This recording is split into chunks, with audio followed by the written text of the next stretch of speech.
The Clausius-Clapeyron equation describes how pressure and temperature change during phase transitions, like boiling. The differential form is dt/dp equals L/T delta V, where dt/dp is the rate of temperature change with pressure, L is latent heat, T is temperature, and delta V is the change in specific volume. This equation explains why the boiling point of liquids decreases at high altitudes.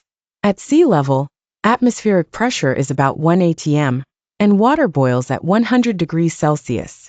As elevation increases, atmospheric pressure decreases, lowering the temperature needed to reach vapor pressure for boiling.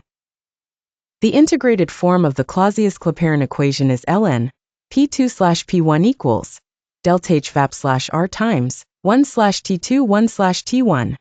P1 and T1 are pressure and boiling temperature at sea level, while P2 and T2 are at higher altitude. Delta H vap is molar heat of vaporization, and R is the universal gas constant.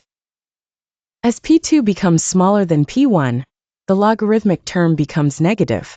To balance the equation, the difference in the inverse of temperatures must also be negative, indicating T2 is lower than T1. This confirms boiling occurs at a lower temperature at higher elevations. This thermodynamic behavior affects cooking. Water boils at a lower temperature, so food cooked by boiling, like pasta or eggs, is exposed to lower heat, resulting in longer cooking times. Understanding this helps adjust for altitude effects in culinary and industrial applications.